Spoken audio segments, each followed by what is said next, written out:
Dans un bus, des élèves discutaient avec enthousiasme de leur entrée au lycée. Pour immortaliser ce moment, l'un d'eux a commencé à faire une interview, car c'était une occasion rare de partager des pensées longtemps gardées. Un garçon nommé Danny s'est alors levé et a déclaré qu'il voulait être mince, tandis qu'un autre élève a annoncé qu'il battrait tout le monde et se tiendrait au sommet. D'autres élèves ont commencé à partager leurs ambitions pendant qu'un autre élève entendait son téléphone sonner. Lorsque l'élève nommé Ryan a répondu, il a entendu sa mère lui dire de ne pas agir de manière impulsive. Tandis qu'il rassurait sa mère de ne pas s'inquiéter, l'élève nommé Tony a proclamé qu'il serait le roi des idoles. Mais certains élèves à l'intérieur se sont moqués de lui et lui ont dit d'arrêter de rêver. Pendant ce temps, le chauffeur se sentait irrité mais a senti que quelque chose n'allait pas, car la route était vide. Il avait aussi l'impression qu'elle s'étendait à l'infini, sans fin visible. À ce moment-là, la fille aux cheveux courts qui menait l'interview est devenue frustrée parce que Shena n'avait pas parlé. Shena, quant à elle, était assise près de Ryan et l'observait en silence. L'intervieweuse a alors rappelé à tout le monde que c'était peut-être leur seule chance de parler à cœur ouvert. En entendant ces mots, l'expression de Shena est devenue résolue. Elle s'est levée et s'est dirigée vers Ryan, qui écoutait sa mère lui dire qu'il était sa seule famille. Tandis que sa mère lui dit que rien ne doit lui arriver, son attention se porte sur Shena. Prenant son courage à deux mains, elle a finalement avoué qu'elle l'aimait bien. Sa déclaration soudaine a stupéfié tout le bus, le plongeant dans le silence. Après un instant, les élèves ont explosé d'enthousiasme et ont encouragé Ryan à accepter sa confession. Un élève a dit que Ryan avait de la chance, tandis qu'un garçon à lunettes pensait que l'amour n'était qu'une question d'hormones passagères.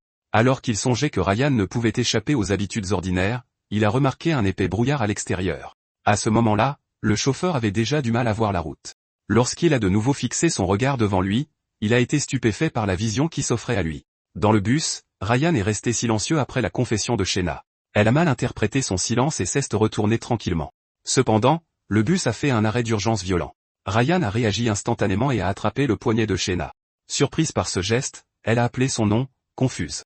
Puis elle l'a regardé et lui a demandé ce qu'il faisait.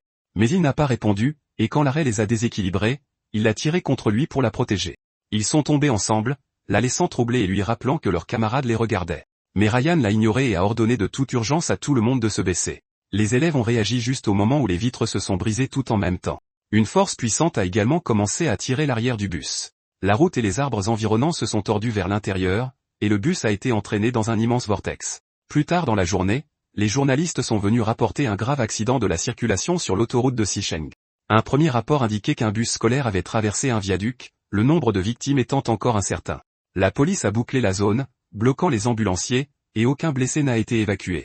Mais l'équipe de la journaliste a découvert un chemin caché qui pourrait révéler la vérité. Déterminée à découvrir la vérité, la journaliste a exhorté les téléspectateurs à suivre leur enquête. Cependant, quelqu'un a soudainement bloqué leur caméra, ce qui l'a rendue furieuse. La caméra a fini par être jetée au sol et écrasée sous un pied. Un homme aux cheveux blancs accompagné d'une femme a alors averti que certains endroits ne devaient pas être approchés et que toute intrusion ne mènerait qu'à la mort. Pourtant, la journaliste a insisté sur le fait qu'il interférait avec sa liberté de la presse. Elle a aussi déclaré audacieusement qu'elle les dénoncerait tous. Avant que la situation ne dégénère, le sol sous l'homme s'est soudainement fissuré. La rupture soudaine l'a surpris, et quand il a baissé les yeux, il a vu un trou massif s'ouvrir dans la terre. Il a également senti une odeur familière dans l'air et a demandé à la femme à côté de lui si elle la sentait aussi. Avant qu'elle ne puisse répondre, quelqu'un les a accusés d'intrusion. Le policier a déclaré que personne ne pouvait entrer sur les lieux de l'accident à sa guise, il a donc tenté de les chasser, poussant même l'homme aux cheveux blancs tout en le menaçant. En réponse, la femme a rapidement saisi son poignet et l'a tordu, ce qui l'a fait crier de douleur.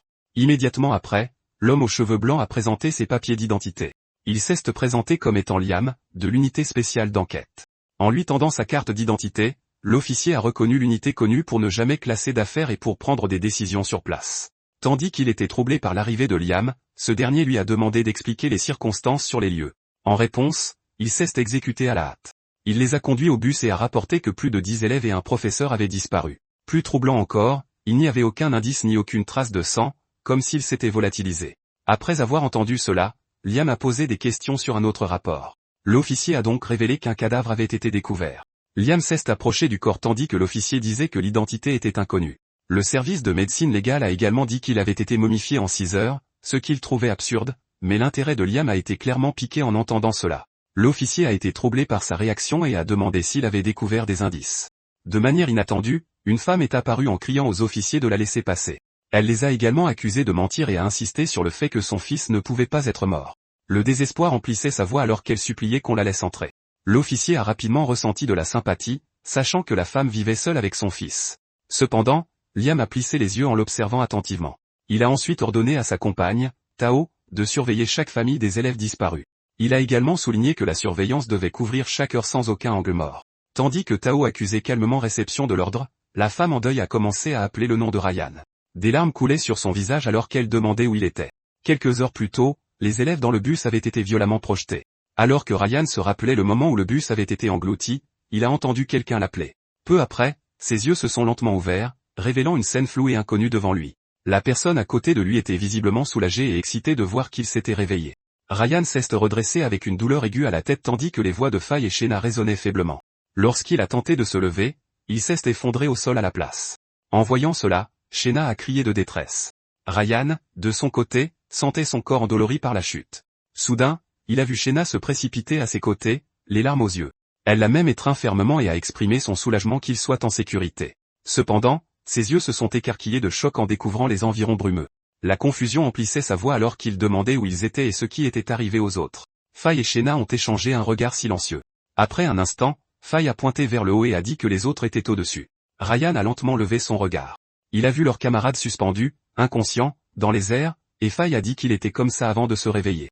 En voyant cela, Ryan était sans voix, mais il a été interrompu lorsque Shena a commencé à paniquer et à spéculer sur leur état. Elle a crié haut et fort qu'il était peut-être déjà mort, mais ils ont été soudainement interrompus lorsque tous leurs camarades sont tombés. Alors que chacun d'eux reprenait conscience, ils se demandaient où ils étaient. Voyant leur panique croissante, Ryan a réalisé que la situation pourrait devenir incontrôlable, mais le délégué de classe s'est avancé et a exhorté tout le monde à rester calme. Il a insisté pour qu'ils contactent la police et a demandé quel téléphone fonctionnait encore. Cependant, quand ils ont vérifié, il n'y avait de signal sur aucun de leurs appareils. La découverte a déclenché davantage de panique et un élève s'est tourné vers Peter, le meilleur élève de la classe. Il lui a demandé une explication, et Peter est tombé dans une profonde réflexion. Il se mordit nerveusement le pouce en envisageant le pire scénario. Soudain, le délégué a mentionné un poste de police sur Shine Road et a suggéré d'aller chercher de l'aide, mais Peter a trouvé cela naïf. Quand un élève s'est porté volontaire pour y aller, Peter l'a rapidement arrêté. Il s'est alors approché du délégué et a suggéré qu'il devrait mettre son idée à exécution, mais le délégué a dit qu'il ne pouvait pas partir car il devait s'occuper de tout le monde. La tension est rapidement montée alors que les élèves refusaient de rester plus longtemps dans cet endroit étrange. À ce moment-là, Ryan s'avança et suggéra que personne ne parte seul. Il a prévenu que le brouillard était anormalement épais et étrange, et qu'une action imprudente serait dangereuse. Peter s'est alors tourné vers Shena, disant que les gens aideraient plus si une personne séduisante le demandait, mais son commentaire lui a valu un regard hostile de Ryan, bien qu'il n'ait pas semblé s'en soucier. Il a continué en leur rappelant que leur professeur était toujours inconscient et que le chauffeur avait disparu. Certains élèves ont commencé à pleurer quand il a ajouté qu'au-delà du brouillard, on ne voyait absolument rien. Se retournant vers le délégué de classe, il a fait remarquer que trouver la police apporterait du prestige, et la suggestion a clairement attiré l'attention du délégué. Après un moment d'hésitation, il a finalement décidé d'y aller lui-même. Cependant, Ryan observait le léger sourire de Peter avec suspicion. Pendant ce temps, le délégué de classe s'approchait prudemment du mur de brouillard épais. Des perles de sueur se sont formées sur son front alors qu'il se rapprochait, pourtant il a dit à tout le monde de ne pas bouger pendant qu'il irait chercher la police. En entendant cela, Shena pria silencieusement pour son retour sain et sauf. Au même moment, Peter leva prudemment la main et l'avança vers le brouillard. Au moment où ses doigts l'ont touché, une vive douleur a traversé sa peau. Il a rapidement retiré sa main, soupçonnant en silence la vraie nature de la brume. Pendant ce temps, le délégué de classe continuait de marcher dans le brouillard. La brume était si épaisse qu'il avait du mal à se souvenir de la direction du poste de police. Mais sans crier gare, il sentit son corps se raidir soudainement. Il a vite baissé les yeux et a vu que ses jambes s'étaient transformées en os nus. La panique l'a envahi alors qu'il levait sa main tremblante, pour découvrir qu'elle aussi se décomposait rapidement. Suite à cela, un cri perçant a retenti à travers le brouillard. Ryan l'a vite entendu et s'est retourné, alarmé. Ils ont alors reconnu la voix du délégué de classe qui appelait à l'aide. Il a tenté de reculer, suppliant désespérément d'être sauvé. Cependant, ses pieds étaient déjà devenus squelettiques. Il s'est effondré et a commencé à ramper vers eux. Plusieurs élèves ont crié qu'il fallait l'aider, mais Ryan les a arrêtés et leur a demandé d'attendre. Ils l'ont alors traité de lâche, mais il a répondu que se précipiter sans plan était plus dangereux. Il s'est ensuite tourné vers Faye pour lui demander son vêtement d'extérieur, ce qui l'a surprise. Il a donc répété sa demande pour plus de vêtements, et elle a obéi, bien que sceptique. Ryan a commencé à nouer les vêtements ensemble pour former une longue corde de fortune. Après avoir attaché une pierre à une extrémité, il l'a soulevée et l'a lancée vers le brouillard. Le tissu lesté a atterri près du délégué de classe, et il lui a crié de l'attraper. Avec des mains tremblantes, le délégué a saisi le tissu, pendant que Ryan tirait de toutes ses forces. L'effort était immense, et le tissu noué a commencé à se déchirer. En voyant cela, la sueur coulait sur le visage de Ryan. Après une lutte acharnée, le délégué a finalement été tiré hors du brouillard. La force de l'attraction l'a fait percuter Ryan. Mais à l'horreur de tous, ceux qui l'ont vu étaient son squelette, et il a faiblement marmonné quelque chose à propos du brouillard. Avant qu'il ne puisse finir ses mots, les élèves ont crié alors que ses restes commençaient à se désintégrer. Plus tard cette nuit-là, Liam croquait nonchalamment dans une fraise. En dessous de lui gisait le cadavre du délégué de classe.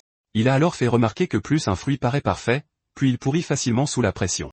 Pourtant, tout en parlant, il se demandait s'il pourrait y avoir une exception cette fois-ci. Liam est resté assis sur les lieux. Pendant que de l'autre côté du brouillard, les élèves restaient aussi au même endroit. Danny, parmi eux, a commencé à pleurer, ce qui a vite irrité certains des autres. Il a vite expliqué qu'il voulait rentrer chez lui et que sa mère le gronderait s'il rentrait tard, mais on lui a dit d'arrêter de pleurer à la place. N'ayant pas le choix, il a essayé de retenir ses sanglots mais a vite remarqué quelque chose à proximité. Il a vu quelqu'un utiliser un bâton pour écrire quelque chose, et c'était Ryan lui-même. Il s'est donc approché et a demandé ce qu'il faisait. Ryan a répondu qu'il reconstituait l'inconnu, mais le garçon est devenu encore plus confus. Soudain, une voix forte a demandé où ils étaient, et ils ont vu leur professeur, Zhao, réveillé. Se tenant la tête, il s'est levé et a demandé pourquoi il y avait tant de brouillard. Il a regardé autour de lui, confus, et a posé des questions sur le bus et le chauffeur. Puis il a aussi commencé à interroger les élèves. Il en a attrapé un et leur a rappelé qu'il était dans le bus quelques instants plus tôt. Il s'est aussi tourné vers un autre pour demander ce qui s'était passé, mais personne n'a répondu, alors il les a exhortés à parler. Tony lui a alors dit de se taire, car personne ne voulait tout expliquer depuis le début. Certains élèves ont aussi marmonné que c'était irritant de voir à quel point il semblait souvent à l'ouest, même en classe. L'atmosphère est devenue tendue, et Ryan l'a vite senti. À ce moment-là, Shena a appelé son nom et lui a attrapé le bras. Il s'est tourné vers elle, confus, et lui a demandé ce qu'il y avait. Elle a avoué à voix basse qu'elle devait aller aux toilettes, mais se sentait mal à l'aise d'y aller seulement avec faille, mais en entendant ça, il est devenu visiblement troublé et ne savait pas comment répondre. Ensuite, Shena s'est dirigée vers un buisson voisin. Elle leur a dit à tous les deux de ne pas se retourner. Ryan a accepté avec gêne tandis que Faye l'a assuré qu'elle l'empêcherait de se retourner. Malgré tout, Shena était gênée que son image posée se soit effacée. Pendant ce temps, Ryan et Faye se tenaient dos tournés et ont entendu le bruit qu'elle faisait, ce qui les a tous les deux mis mal à l'aise. Faye transpirait nerveusement alors qu'elle cherchait quelque chose à dire pour dissiper le malaise. Son regard est tombé sur la main de Ryan, et elle a demandé ce qu'il tenait. Il a répondu que c'était un morceau arraché de la chemise du délégué, mais cela l'a surprise car le corps du délégué avait déjà disparu. Ryan a dit que le cadavre avait disparu, mais que le fragment de tissu était resté, et il n'avait aucune explication. Faye a hésité avant de demander s'il allait finir par mourir, piégé dans le brouillard. Ryan est resté silencieux, pensant à d'autres dangers, et a admis que les choses pourraient empirer. Alarmée par cela, elle l'a pressé de s'expliquer. En réponse, il a dit que c'était à propos de la nourriture, mais leur conversation a été interrompue par le retour de Shena qui les a remerciés. Remarquant leur mine sombre, elle a demandé ce qui n'allait pas, mais il a répondu que ce n'était rien. Le temps passant, les élèves se sont blottis ensemble dans un coin. L'un d'eux a demandé quand ils pourraient rentrer, mais personne n'avait de réponse. Il faisait déjà nuit, et la faim commençait à les tenailler, ils ne pouvaient donc que baisser la tête en silence. Pendant ce temps, une fille a avoué qu'elle avait fini toute sa nourriture et qu'elle mourait de faim. Elle a donc demandé au garçon à côté d'elle ce qu'il était advenu du dernier biscuit qu'il était censé avoir. Il a rapidement prétendu qu'il n'y en avait plus, bien qu'en vérité, il les cachait. En entendant cela, elle marmonne d'un air abattu qu'elle a déjà faim. Cependant, elle l'a vu bouger de manière suspecte, mais il a dit que ce n'était rien. Elle a alors aperçu la nourriture cachée et a exigé sa part, mais il l'a repoussée à la place. Il a alors prétendu que c'était à lui, alors elle l'a accusé de la bousculer pour de la nourriture après lui avoir dit qu'il l'aimait bien. Tandis qu'il disait que ses sentiments n'avaient aucune importance, Danny observait en silence. Il a lentement mis la main dans sa poche pendant que les autres restaient distraits. Il s'est alors vite retourné et a essayé de cacher sa nourriture. Après ça, il a commencé à manger sans hésiter. Avant qu'il ne puisse avaler correctement, quelqu'un lui a soudainement marché sur le dos puis l'a frappé fort, lui faisant recracher ce qu'il venait de manger. Les élèves ont eu le souffle coupé quand ils ont réalisé que c'était leur professeur. Ignorant le choc autour de lui, il a ramassé un des aliments de Danny. Le garçon a crié que ça lui appartenait, mais le professeur au visage sombre n'a fait que ricaner à sa réclamation. Puis il l'a frappé en déclarant que ça lui appartenait maintenant. Tandis que Danny gisait au sol en larmes, Zhao a demandé l'attention de tous. Il a ordonné aux élèves de donner toute leur nourriture restante et a annoncé qu'à partir de ce moment, ils devaient lui obéir. Danny est resté étalé au sol pendant que Zhao criait à tout le monde de se dépêcher. Les autres élèves ont alors commencé à se demander si leur professeur avait perdu la raison, mais il a seulement continué à leur lancer des insultes, alors Shena a tremblé et s'est instinctivement accroché à Faye.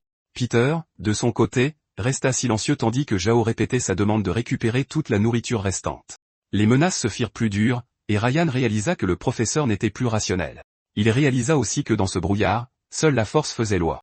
À ce moment-là, Zhao a soudainement donné un coup de pied à une des élèves, ciblant une fille qui serrait de la nourriture. La force du coup était si intense qu'elle en a craché du sang. Alors qu'elle gisait au sol, il la gronda pour avoir tenté de cacher de la nourriture. Après ça, il a crié à la personne suivante de tout lui remettre. L'élève nommé Wang fut poussé du coude par un camarade qui lui rappela que c'était son tour. La mâchoire de Wang se crispa de colère en entendant cela, alors il se leva en demandant pourquoi ils devraient rendre leur nourriture, ce qui stupéfia les autres. Ils l'écoutèrent ensuite accuser Zhao d'abuser de son autorité. L'expression de Zhao s'assombrit alors que Wang affirmait qu'ils mourraient tous de faim si une seule personne accaparait tout.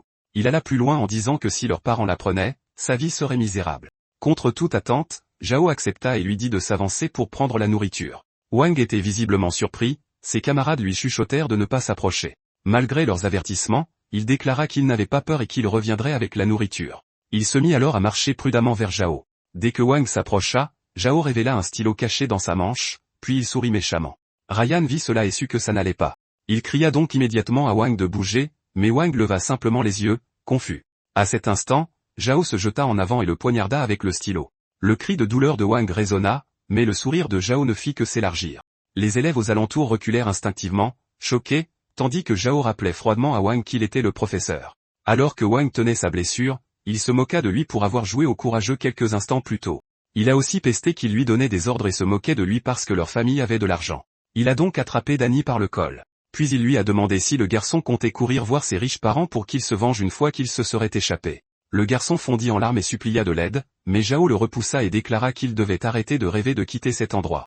Les élèves le dévisagèrent, confus, alors il désigna le brouillard sans fin, disant qu'il n'avait jamais rien vu de tel. Et dans ce lieu, il n'y avait ni autorité ni figures arrogantes au-dessus de lui. Il a donc admis qu'il aimait ça, et avec une certitude glaçante, il a proclamé que personne ne sortirait d'ici vivant.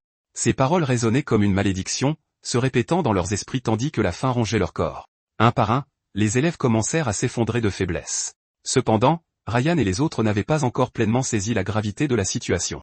Shena, de son côté, tremblait aussi silencieusement à l'écart. Au même moment, Zhao continuait de manger avec un calme délibéré. Quand il eut fini, son regard perçant balaya lentement à nouveau leur groupe. Pendant ce temps, au poste de police, une foule s'était rassemblée en raison de l'absence de nouvelles sur l'accident. Le journaliste en direct montrait également des parents confrontant les autorités pour obtenir des explications. Dans ces interviews, des parents exprimaient leur frustration face à l'absence continue des élèves, tandis que d'autres pleuraient ouvertement en parlant de leurs enfants disparus. Non loin de là, Liam observait silencieusement. Soudain, on le pressa de dire ce qu'il fallait faire, car la zone était calme depuis des jours, et surtout parce qu'il n'avait toujours pas localisé le portail. Sans grande hésitation, il répondit enfin à la question de Tao. Il croisa son regard et répondit qu'il allait simplement continuer, car il était assez patient. Alors qu'il tendait la main vers elle, elle lui rappela que la survie des enfants était ce qui comptait. Après avoir dit cela, elle lui donna immédiatement une claque derrière la tête pour arrêter ses singeries. Mais leur échange prit fin lorsqu'une voix forte appela la police. C'était la mère de Ryan, et elle les suppliait de le sauver, insistant sur le fait qu'il n'était pas mort et affirmant l'avoir vu, mais les agents lui dirent d'arrêter. Liam observait avec une légère pitié, pensant que le chagrin poussait souvent les parents à avoir des hallucinations. Cependant, la mère de Ryan s'écria soudain qu'elle avait vraiment vu son fils. Elle mentionna aussi qu'il était entouré d'un épais brouillard, ce qui fit marquer un temps d'arrêt à Liam. Il se tourna alors vers Tao et demanda de quel enfant cette femme parlait. Tao lui tendit une tablette et l'informa que son fils était de la classe 1. Liam baissa les yeux vers l'écran et étudia attentivement les informations de Ryan. Après un moment, la mère de Ryan continua de supplier la police de l'aider, mais quelqu'un lui offrit soudainement un bol de fruits. Liam s'avança de derrière et l'appela doucement.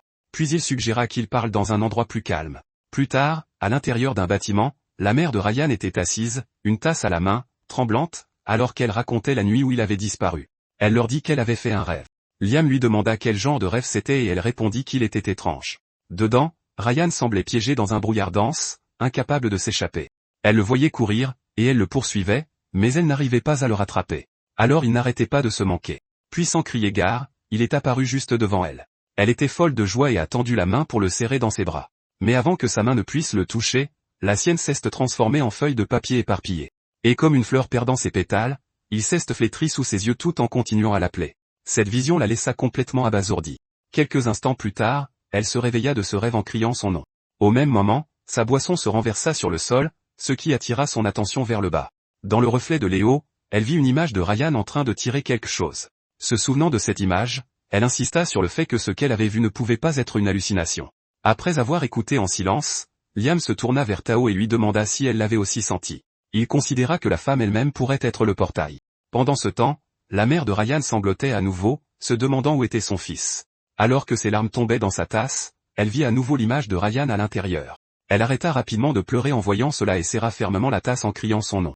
Au même moment, Ryan entendit quelqu'un l'appeler et se retourna instinctivement. Faye le vit et demanda ce qui n'allait pas, ce à quoi il répondit qu'il avait entendu une voix familière, bien qu'il ait rapidement écarté cela comme étant son imagination. Avant qu'il ne puisse s'y attarder, Faye se tourna vers Shayna, qui venait de s'effondrer.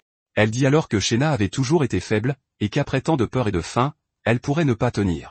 En entendant cela, le regard de Ryan se tourna vers Zhao, qui mangeait toujours sans s'en soucier. Puis il regarda de nouveau Shayna, dont l'état s'aggravait visiblement. Alors que les murmures de faim se propageaient parmi les élèves, Zhao continuait de manger ouvertement devant eux. Shayna gisait, affaiblie, à côté de Faye, ses forces presque épuisées par la faim, tandis que Wang pressait sa main sur sa tête en sang. En voyant tout cela, Ryan savait que dans la lutte pour la nourriture, ils avaient perdu toute défense et qu'ils s'effondraient. Soudain, Zhao brandit un paquet de chips. Il l'agita dans les airs et demanda qui voulait cette délicieuse friandise. L'attention des élèves se tourna vivement vers lui. Wang était tenté, mais ses yeux tombèrent sur le stylo toujours serré dans la main de Zhao. Un élève murmura qu'il en voulait, mais la peur de ce qui était arrivé à Wang le retint. Zhao fit alors remarquer qu'aucun d'entre eux ne semblait vraiment avoir faim, et qu'il allait donc en profiter lui-même. Il déchira le paquet et commença à manger. Il mâchait aussi délibérément bruyamment devant eux. Le craquement exagéré résonna, faisant déglutir plusieurs élèves. Après un instant, il éleva de nouveau la voix et demanda si personne n'en voulait vraiment. Comme personne ne répondait, il haussa les épaules et se prépara à continuer de manger. Juste avant que les chips n'atteignent sa bouche, une voix cria soudain qu'il en voulait. Tous les regards se tournèrent pour voir Tony lever la main. Zhao l'observa un instant et lui demanda s'il voulait vraiment les chips. Tony hocha rapidement la tête et confirma que oui. Zhao a alors laissé retomber la chips et a dit qu'il se souvenait de Tony. Il a rappelé à Tony qu'il l'avait ignoré une fois et a ajouté que son père l'avait aussi insulté. Après avoir dit cela, il a fixé son regard sur lui et lui a demandé s'il avait raison. Tony ne pouvait pas répondre et restait là, transpirant nerveusement. Soudain, Zhao s'est approché de lui et a dit que ce n'était pas comme s'il allait lui interdire de manger. Il lui a tendu une chips, mais lui a ordonné de ramper en cercle et d'aboyer comme un chien pour la voir. Stupéfait, Tony lui a demandé de répéter ce qu'il avait dit. L'expression de Zhao s'est assombrie alors qu'il demandait si Tony n'avait pas compris. En réponse, Tony a déclaré qu'il n'en voulait plus. Zhao a ricané de son refus et lui a demandé s'il pouvait garder sa fierté un jour de plus. Il a même prolongé à 3 jours, et la peur s'est répandue silencieusement parmi eux. Il a continué en suggérant 5 jours, et Ryan a senti la sueur perler dans son dos. Sur le côté, Peter s'est mordu le doigt en ajoutant que ça pourrait même être 10 jours. Il s'est alors retourné vers Tony et lui a demandé à nouveau s'il s'accrocherait encore à sa dignité. Sous le poids de la faim, Tony est finalement tombé à genoux. Son visage s'est assombri et son expression s'est vidée alors qu'il commençait à aboyer. Mais quand ses yeux se sont fixés sur les chips dans la main de Zhao, il a aboyé plus fort, se moquant de tout. Zhao a trouvé la scène si amusante qu'il a éclaté de rire en voyant Tony agenouillé devant lui. Il s'est ensuite moqué en disant que c'était dommage que le père de Tony ne puisse pas voir ça, mais qu'il allait quand même le récompenser. En entendant cela, Tony a accepté sans hésiter. Il a tendu la main vers la chips que Zhao lui tendait. Mais au dernier moment, Zhao l'a délibérément laissé tomber. Il a marché dessus et l'a écrasé dans la terre. Puis il a prétendu nonchalamment qu'elle lui avait glissé des mains. Alors il a dit à Tony que c'était tout ce qu'il recevrait et lui a demandé s'il en voulait encore. Tony a ramassé en tremblant les morceaux brisés et les a mis dans sa bouche tout en insistant qu'il en voulait. Il a même attrapé à nouveau les fragments et les a avalés rapidement. En les engloutissant, il a même prétendu qu'il était délicieux. Après cela, Zhao a déclaré que l'obéissance signifiait de la nourriture et les élèves se sont précipités en avant. Dans le chaos, l'une des filles s'est retrouvée couverte de bleu, mais la lutte a continué sans retenue. Zhao observait avec satisfaction et leur a rappelé que la soumission serait récompensée. En voyant les autres enfin manger, Danny a dégluti difficilement. Incapable de résister à la faim, il s'apprêtait à suivre les ordres de Zhao, mais Ryan l'a rapidement attrapé et lui a dit de ne pas y aller. Le garçon a dit qu'il mourait de faim et que plaire à Zhao pour de la nourriture ne semblait pas un lourd prix à payer. Cependant, Ryan a dit que ce n'était pas si simple, car Zhao était en train de se construire un trône. Déconcerté par cela, le garçon lui a demandé ce qu'il voulait dire. Ryan a dit que la faim grandissante les rendrait fous, et une fois habitués à mendier, ils perdraient toute résistance. En entendant cela, le garçon a demandé ce qui se passerait ensuite. Il a alors dit que tout le monde s'agenouillerait sous le trône, et qu'il pourrait faire tout ce qu'il voulait. Après cela, ils ne deviendraient rien de plus que des esclaves piégés dans ce brouillard. Avant que Ryan ne puisse en dire plus, la voix de Zhao a de nouveau retenti. Quand Ryan a levé les yeux, il l'a vu ordonner à Fei d'enlever ses vêtements. En entendant son ordre, Fei est restée abasourdie et blême, mais il l'a ignoré et a dit que son ami mourait de faim, donc elle devait obéir.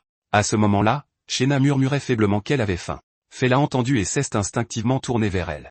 Zhao a saisi l'opportunité et a essayé de l'attraper, mais Faye a réagi à temps et lui a crié d'arrêter. Le visage de Zhao s'est alors tordu de colère face à sa résistance. Il s'est de nouveau approché d'elle et lui a ordonné de bien se tenir et de suivre ses ordres. Sinon, il l'a prévenu qu'elle finirait comme les autres. Le regard tremblant de Faye s'est tourné vers la scène chaotique qui les entourait. Les élèves se battaient vicieusement pour des restes, frappant sans retenue. Soudain, Ryan s'est levé et a appelé Faye par son nom. Cependant, Daniel a tiré en arrière et lui a chuchoté qu'il se ferait tuer, alors Ryan n'a pu que jurer à voix basse. Pendant ce temps, le corps de Faye tremblait alors qu'elle appelait à l'aide, mais Zhao s'est contenté de sourire et de lui faire signe d'approcher. Alors qu'il avançait, elle tremblait, mais quelqu'un a crié que Zhao ne se soucierait pas d'une petite fille. Ryan a aussi entendu cela et a levé la tête, choqué. Alors que Zhao et Faye se tournaient tous deux vers la source de la voix, une femme s'est avancée pour tenir compagnie à Zhao, et les élèves furent soulagés de voir leur professeur Sarah réveillée. Ryan regardait, incrédule, alors le garçon a expliqué qu'elle était tombée aussi. Ils avaient été inconscients dans le chaos, et il s'est réveillé à côté d'elle, mais elle était restée inconsciente, probablement à cause d'une grave blessure. Alors plusieurs filles s'étaient relayées pour prendre soin d'elle. Pourtant, maintenant qu'elle était réveillée, il pensait qu'un adulte pourrait prendre le contrôle, car le monde des adultes n'était pas si simple.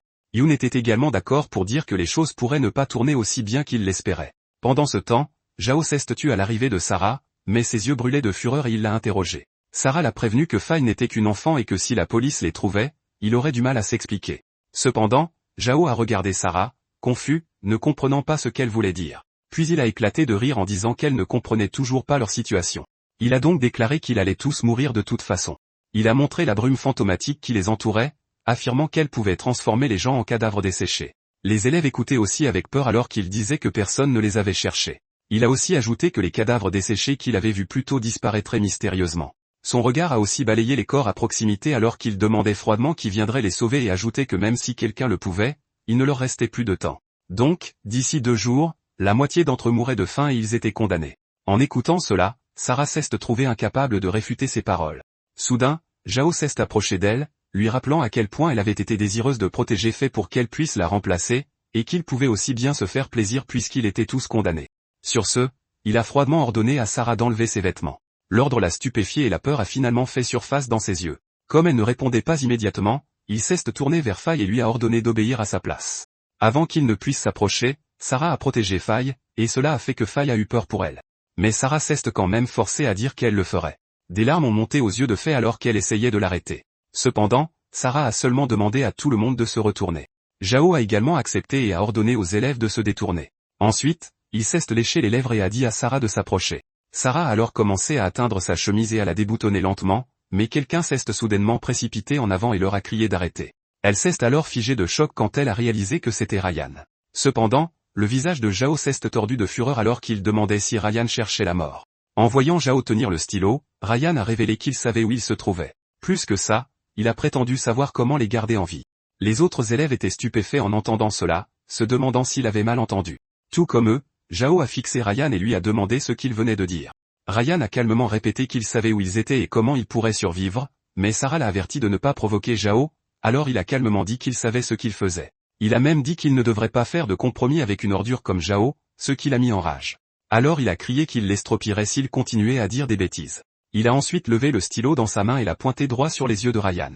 En voyant cela, Faye a crié le nom de Ryan, paniqué. Pourtant, Zhao s'est soudainement arrêté en plein mouvement. Il s'est figé quand il a senti un froid inhabituel émaner de Ryan. Il l'a étudié attentivement et a réalisé que son regard n'était pas celui d'un collégien ordinaire. Soudain, Peter a suggéré d'écouter Ryan, mais Zhao a demandé pourquoi il devrait l'écouter. En réponse, Peter lui a demandé s'il voulait quitter cet endroit. La colère de Zhao s'enflamma, mais il hésita quand Peter nota que de nombreux élèves étaient mécontents. Après cela, Peter fit signe à Ryan de s'expliquer, mais Ryan ne parla pas immédiatement. Il regarda fixement Zhao qui serrait les dents de fureur. Mais à la fin, il céda et l'avertit de ne pas dire de bêtises, sinon il serait mis en pièces. Ryan sourit enfin et les incita à se calmer en expliquant que la brume les avait coupés de l'extérieur. Pour cette raison, il a comparé la situation au fait d'être coincé sur une île avec peu de chances d'être secouru bientôt.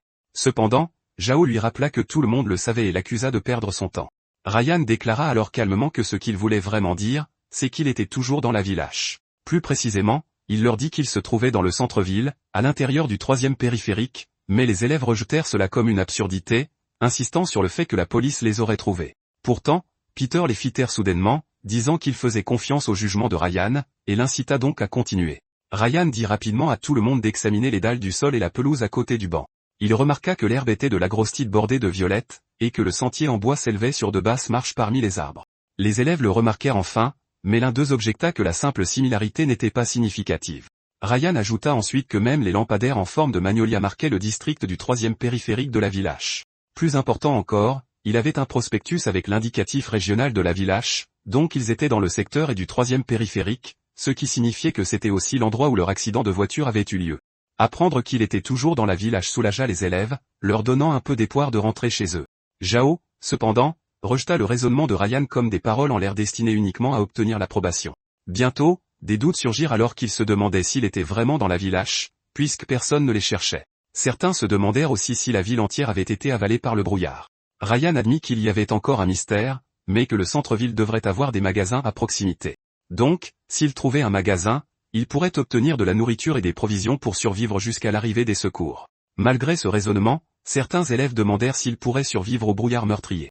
À ce moment-là, Ryan se souvint soudainement de la voix étrange qu'il avait entendue plus tôt. Mais avant qu'ils ne puissent réfléchir, Zhao les avertit qu'ils pourraient tous finir en cadavres desséchés. Il demanda donc si Ryan les sauvait ou les menait à leur mort. Le groupe se tut immédiatement en entendant cela. Peter, de son côté, se pinça discrètement l'arête du nez. En se levant, il pensa que juger était facile, mais que la peur était difficile à surmonter. Il regarda donc Ryan en se demandant quel choix il ferait finalement. Cependant, Ryan resta silencieux un instant. Zhao lui rappela alors qu'il était piégé et exigea qu'il explique comment partir. Ryan leva enfin la tête et déclara fermement qu'il irait trouver la sortie. Ensuite, le tas de nourriture gisait éparpillé sur le sol. Le groupe de Ryan mangeait en silence pendant que Zhao lui rappelait qu'il lui avait enfin donné ce qu'il voulait, mais Ryan ne répondit pas et continua simplement de manger. Zhao dit alors que Ryan s'était vanté de trouver une sortie et commença à le menacer s'il échouait. Ryan dit enfin à Zhao de se calmer, car s'il échouait, il serait déjà mort dans le brouillard.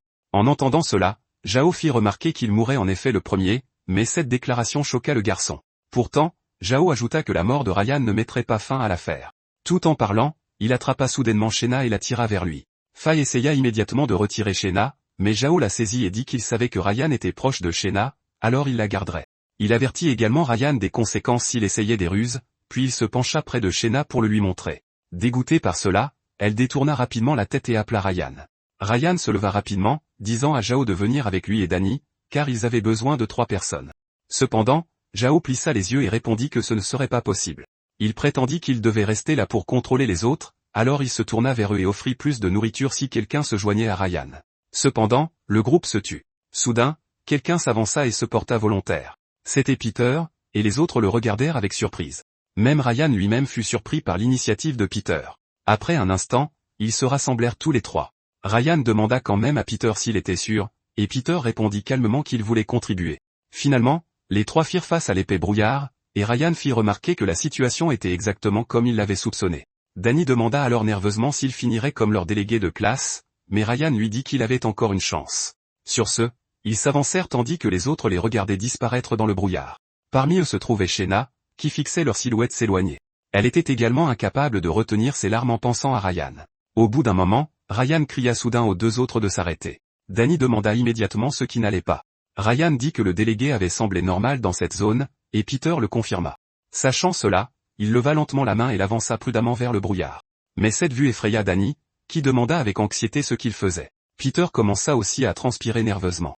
Tandis que Danny avertissait Ryan que c'était dangereux, la main de Ryan s'arrêta un instant en l'air. Cependant, il serra les dents et avança pour plonger sa main dans le brouillard. Danny se couvrit rapidement les yeux, craignant que Ryan ne se transforme en cadavre, mais Peter l'incita à regarder.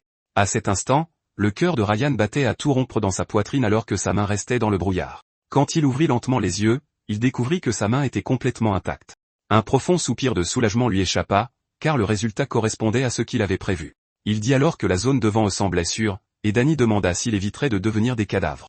Avant qu'il ne puisse répondre, Peter fit remarquer que même les phénomènes les plus étranges obéissaient à des règles.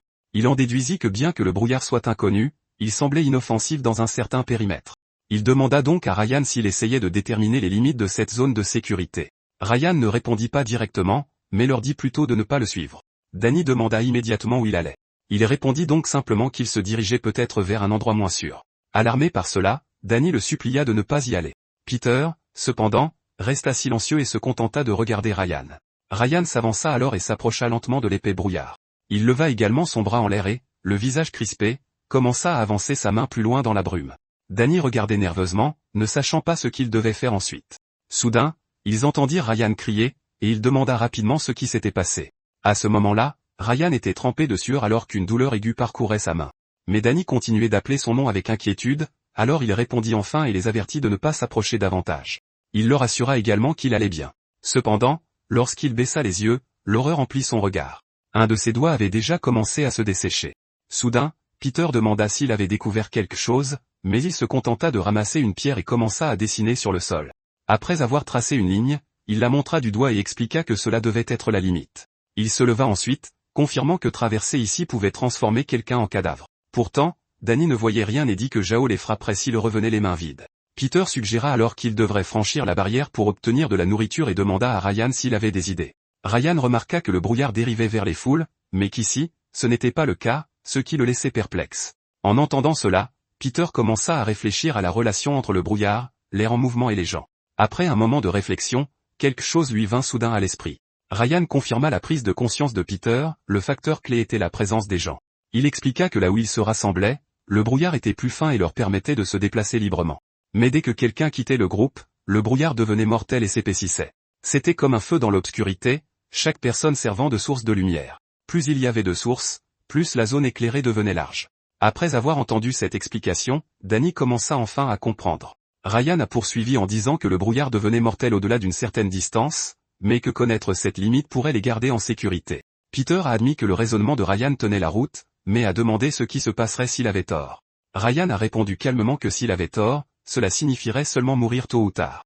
Après que Peter ait admis qu'il réfléchissait peut-être trop, il a demandé quelle était leur prochaine étape. Ryan a alors tourné son attention vers le brouillard devant eux.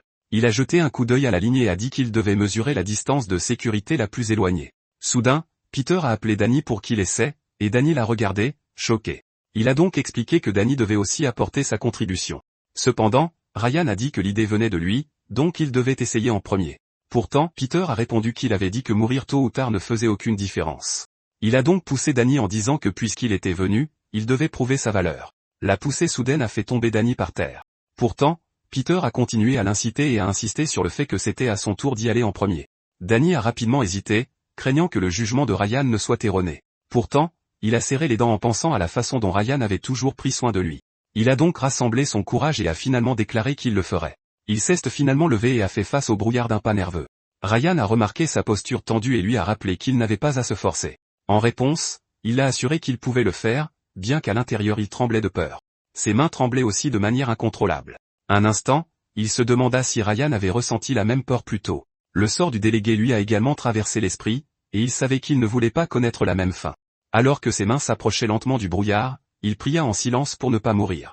Pendant ce temps, là où les autres attendaient, les élèves continuaient de se blottir les uns contre les autres. Certains s'étaient déjà évanouis de faim, tandis que les autres se demandaient si le groupe de Ryan reviendrait, car 2 jours s'étaient déjà écoulés. À ce moment-là, Sarah remarqua que l'état des élèves empirait.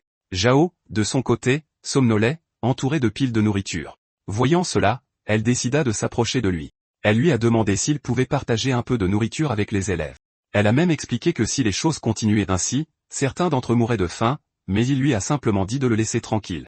Néanmoins, elle a continué à plaider et à insister sur le fait que les élèves n'en pouvaient plus, mais il a seulement éclaté de rire, ce qui l'a laissé perplexe. Il a alors demandé pourquoi il devrait se soucier de savoir si ses élèves vivaient ou mouraient. En entendant cela, Sarah trembla de colère. Elle a alors crié que ce n'était que des enfants. Elle lui a rappelé que quelqu'un était déjà parti chercher de la nourriture et lui a demandé de partager jusqu'à leur retour. Cependant, ses yeux la fixèrent froidement. Il s'est alors levé et a dit qu'il semblait qu'elle voulait vraiment mourir. Sarah a rapidement reculé en entendant ces mots. Cependant, il a continué en disant que Ryan n'avait fait que manger sa nourriture pour aller mourir dans le brouillard. Malgré cela, Sarah a insisté sur le fait qu'il devait encore être en vie. Zhao a souri d'un air moqueur à cette pensée. Puis il a fait remarquer que les garçons étaient partis depuis déjà 2 jours. Donc si la nourriture était vraiment si proche, il n'y avait aucune raison pour un tel retard. Elle a alors tenté de contester son raisonnement, mais la voix de Shena a brisé la tension alors qu'elle priait doucement pour la sécurité de Ryan. Ce son a fait perdre patience à Zhao. Il s'est immédiatement dirigé vers elle, puis il a levé la main et l'a giflé en plein visage. Shena est tombée sous la force du coup, et Sarah a crié son nom, alarmée. Mais Zhao avait déjà attrapé Shena par le col. Il a alors crié que Ryan était déjà mort. Il a aussi ajouté que ces sales gosses le méritaient pour lui avoir volé de la nourriture. Cependant, elle s'est agrippée à lui et a refusé de le croire. Elle a insisté sur le fait que Ryan ne mourrait pas et qu'elle croyait en lui. Entendre cela n'a fait qu'attiser encore plus la colère de Zhao. Il l'a violemment poussée au sol, et l'impact l'a fait crier de douleur. Il lui a alors demandé si elle savait pourquoi il l'avait gardée là tout ce temps. Il a dit qu'il avait un temps espéré qu'il réussirait, mais aucun n'est revenu. Il n'y avait donc plus aucune raison de la garder. L'horreur a envahi le visage de Shena alors qu'elle lui disait désespérément d'arrêter, mais il a ignoré ses supplications et s'est rapproché d'elle. Dans la lutte, ses vêtements ont été déchirés. Elle a alors appelé désespérément les autres à l'aide. Cependant, aucun des élèves n'a osé répondre à ses appels. Ils sont restés silencieux et ont baissé la tête. À ce moment-là, Fai s'est précipité et a attrapé Zhao pour l'arrêter. Zhao la regarda froidement et dit qu'elle cherchait la mort. Sans hésitation, il l'a repoussée d'un coup de pied. La force du coup l'a fait immédiatement cracher du sang. En voyant Fai allongée là, Shena a crié son nom, en détresse. Cependant, Zhao lui a bloqué le passage et l'a repoussée. Il a dit qu'il l'avait vue un jour monter dans des voitures de luxe pendant qu'il nettoyait les sols, et que ça ne lui avait jamais plu. Maintenant, cependant, elle était complètement à sa merci. Ainsi, il pouvait faire tout ce qu'il voulait. À ce moment-là, Fai a lutté pour se relever afin d'aider Shena. Mais en essayant, elle a réalisé que tout le monde était trop affaibli par la faim pour lui tenir tête. Shena était donc complètement désemparée jusqu'à ce qu'elle entende un grand bruit. Elle a levé les yeux pour voir Sarah derrière Zhao, tenant une brique qu'elle venait de lui fracasser sur la tête. Sarah a rapidement pris Shena dans ses bras et l'a assuré que tout irait bien. Malgré tout, ses mains tremblaient alors qu'elle s'agrippait au carreau de sol descellé. Shena s'est alors accrochée à elle et a pleuré de soulagement, mais son expression a viré à l'horreur pure en regardant derrière Sarah. Sarah n'a pas remarqué que Zhao se relevait derrière elle et a demandé ce qui n'allait pas. Avant qu'elle ne puisse réagir, Zhao l'a attrapée par les cheveux. Il a alors dit furieusement qu'il semblait qu'elle voulait vraiment mourir, et comme c'était le cas, il l'a frappée avec le stylo. Puis il a traîné la pointe acérée sur son visage, la faisant hurler d'agonie. Shena, de son côté, tremblait, impuissante, en assistant à la scène. Plus tard, le groupe de Ryan est finalement revenu. Au moment où les autres élèves les ont vus, ils ont été choqués. Soudain, Peter s'est avancé, annonçant qu'il avait trouvé de la nourriture. Les élèves ont été stupéfaits en voyant le sac rempli de nourriture. Pourtant, ils se sont précipités avec enthousiasme et ont loué Peter pour sa gentillesse. Danny a vu ça et a pensé que Peter volait la vedette à Ryan, mais Ryan ne s'en souciait pas. Il s'est alors dirigé vers Shena et a demandé ce qui était arrivé à Sarah. Shena a commencé à raconter à la hâte tout ce qui s'était passé. Pendant que Ryan écoutait, il est resté silencieux en remarquant les vêtements déchirés de Shena. Vêtements. Son regard s'est alors tourné vers Sarah, qui essayait d'arrêter le saignement sur son visage. Il a aussi vu Fai allongée sur le sol avec une expression douloureuse. En voyant tout cela, la colère a monté en lui. Il a alors attrapé une batte qui traînait à proximité, ce qui a déconcerté Shena. Juste au moment où il balançait la batte vers Zhao, quelqu'un lui a demandé ce qu'il faisait. On lui a même attrapé l'épaule pour l'arrêter. Quand il s'est retourné, il a réalisé que c'était Peter qui le retenait. Il a immédiatement demandé si Peter essayait de protéger Zhao, mais Peter a nié et a dit que Zhao devait encore être jugé. Plus important encore, cela devait se passer devant tout le monde. Ryan était confus par ce qu'il voulait dire, alors il a expliqué que s'il voulait partir, il ne pouvait pas compter uniquement sur l'intelligence, car ce qui comptait le plus, c'était l'esprit humain. Pendant ce temps, dans le monde réel, le profil de la mère de Ryan était en cours d'examen. Soudain, Tao est arrivée avec une coupe de fruits pour Liam. En la posant sur son bureau, elle a demandé si la mère de Ryan était vraiment la porte. Liam a admis qu'il ne le savait pas, car c'était imprévisible. Il a également ajouté en regardant la mère de Ryan que personne ne pouvait savoir qui ce serait. Tao a alors suggéré de demander de l'aide à l'organisation, car les étudiants n'avaient toujours pas été retrouvés. Cependant, il s'est contenté de rire, ce qui l'a agacé. Il a ensuite répondu qu'elle avait toujours un côté enfantin qui ne correspondait pas à son apparence. Elle est devenue encore plus confuse quand il a dit que peu importait où se trouvaient les étudiants. Il a montré les cartes du doigt et a dit qu'il pourrait être ici ou ailleurs. Il pourrait même être dans la pièce ou au centre commercial, mais invisible et intouchable. Donc tant qu'il localiserait la porte, il croyait que tous les problèmes se résoudraient naturellement. C'est pourquoi la mère de Ryan était maintenant sous observation. Pourtant, Tao lui a rappelé que cela faisait 2 semaines, et il a convenu que quelqu'un devrait bientôt trouver quelque chose, surtout que la vraie difficulté était le temps. De l'autre côté, Zhao a ordonné à tout le monde autour de lui de se taire. Cependant, ils n'ont pas obéi, alors il a dit avec colère à quelqu'un de la fermer. Danny, qui grignotait sa nourriture, a été surpris par cela. Il a rapidement signalé à Ryan que Zhao était déjà réveillé. Zhao a alors vu qu'il était ligoté et a exigé d'être libéré, mais Peter a dit que ce n'était que le début. Soudain, Ryan a dit qu'il le libérerait, mais qu'il devait promettre de ne pas faire de mal aux étudiants. Cependant, il a ricané qu'il avait disparu pendant 2 jours et n'était revenu qu'après avoir mangé. Entendre cela a rendu Danny furieux, et il a soutenu qu'il n'était pas parti si longtemps. Mais l'un des étudiants a confirmé qu'il était bien parti depuis 2 jours. Alors ils ont demandé pourquoi il n'était pas revenu plus tôt, mais Danny a insisté que ce n'était pas vrai. Cependant, Ryan n'a pas pu s'empêcher de jurer en entendant cela, car il venait de réaliser que quelque chose d'inattendu s'était produit. Un étudiant a alors commencé à demander ce qu'il avait rencontré pendant leur absence. En entendant cela, Danny a raconté ce qui s'était passé. À ce moment-là, il a tendu la main et a touché le brouillard devant eux. Les yeux fermés, il a demandé à Ryan s'il se transformait en cadavre desséché, mais il n'a entendu que Peter le traitait d'idiot, ce qui l'a finalement fait ouvrir les yeux. À sa grande surprise, il était complètement indemne. Alors il a joyeusement demandé à Ryan s'il allait bien. Ryan a répondu qu'il semblait qu'il était toujours dans la zone de sécurité. Cependant, il pouvait voir que plus de brouillard s'étendait plus loin devant. À cause de cela, il leur a dit que leur prochain mouvement était de continuer à avancer. Après cela, Peter a testé à son tour le brouillard avec sa main. Une fois qu'il a confirmé que c'était sûr, il a tracé une ligne sur le sol avec une pierre. Puis Danny a de nouveau testé le brouillard. Chaque fois que la sécurité était confirmée, il marquait le sol d'une autre ligne. De cette manière, tous les trois ont continué à tour de rôle à tendre la main dans le brouillard. Quand ce fut de nouveau le tour de Ryan, Danny lui a rappelé d'être prudent. Peter a également averti que plus ils iraient loin, plus le risque serait grand, mais Ryan a seulement répondu par un sourire. Puis ils cessent d'avancer dans le brouillard. Danny a vu cela et a appelé son nom avec anxiété.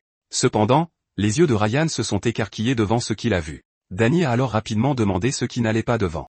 Pourtant, au moment où il a regardé devant lui, il a aussi été stupéfait. Ils ont vu un supermarché devant et ont réalisé qu'il était bien en centre-ville.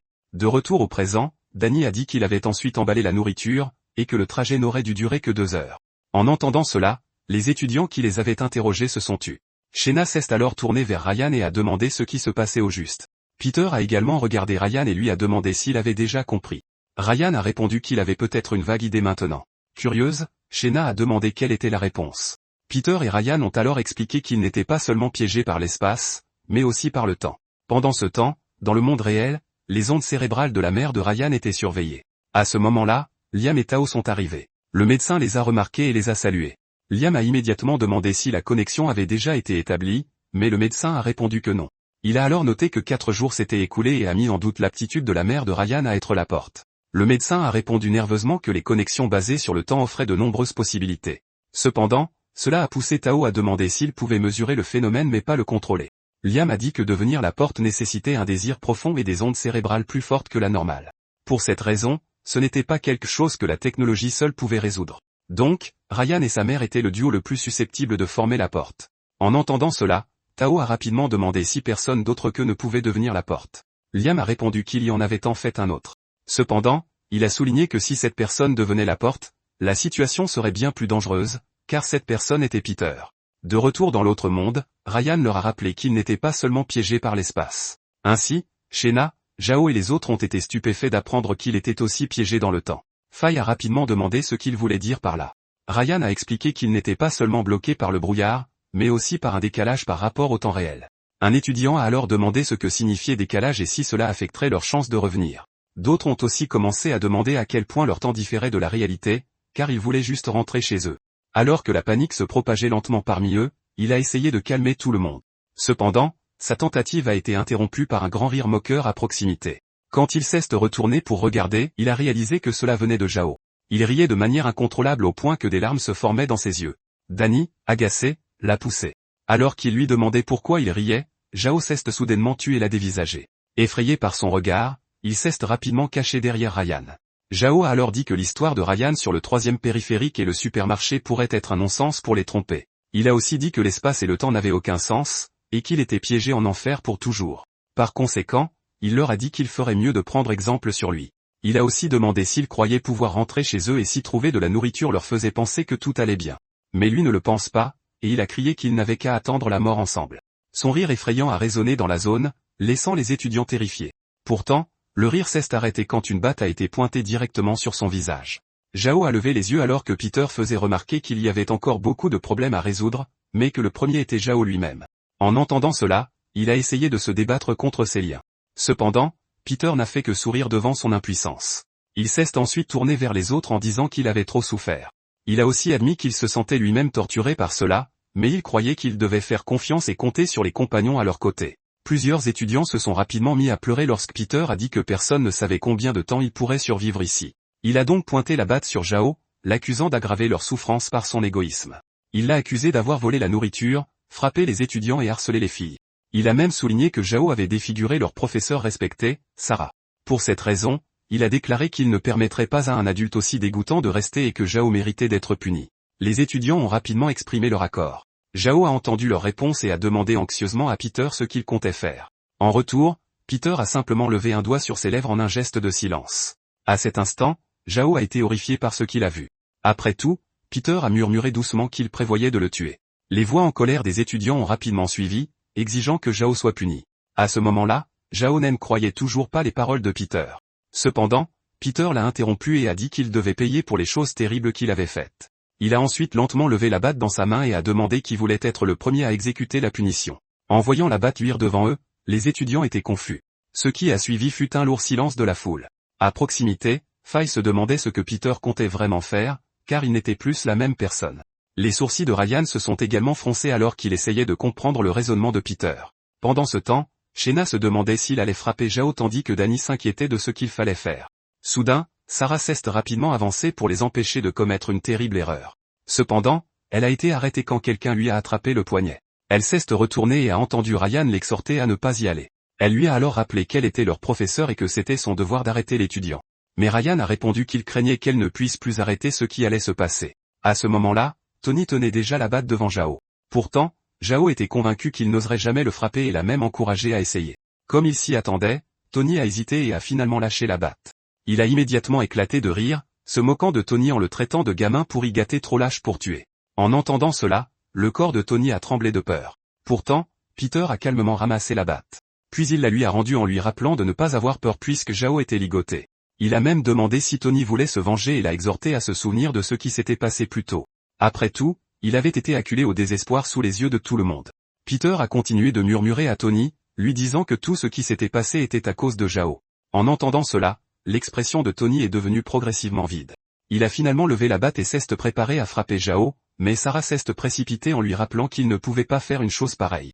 Peter a entendu cela et a immédiatement remis en question son ingérence. Elle a insisté sur le fait qu'il était encore des étudiants et a prévenu que leur avenir serait ruiné s'ils blessaient quelqu'un, mais Peter a répondu en demandant si elle comptait laisser une telle ordure saine tirer.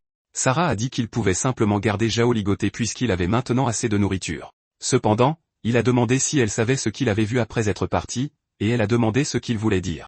Il a expliqué que l'extérieur ressemblait à leur monde normal, avec des supermarchés pleins de marchandises.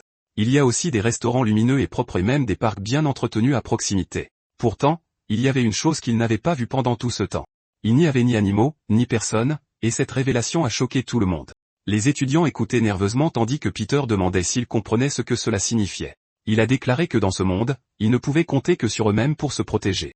Alors il a demandé à Sarah si elle voulait que Zhao reste parmi eux, puisqu'il pouvait encore les menacer. Il a même demandé si elle voulait qu'ils soient traités comme des chiens, et Tony a tremblé en entendant cela. Sarah, d'un autre côté, s'est trouvée incapable de réfuter son raisonnement. Avant qu'elle ne puisse répondre, un cri soudain a éclaté derrière elle. Le temps qu'elle se retourne, Tony avait déjà frappé Zhao. Encore plus troublant était de voir Tony sourire en le faisant. La scène qui se déroulait devant eux a laissé tout le monde incapable de bouger.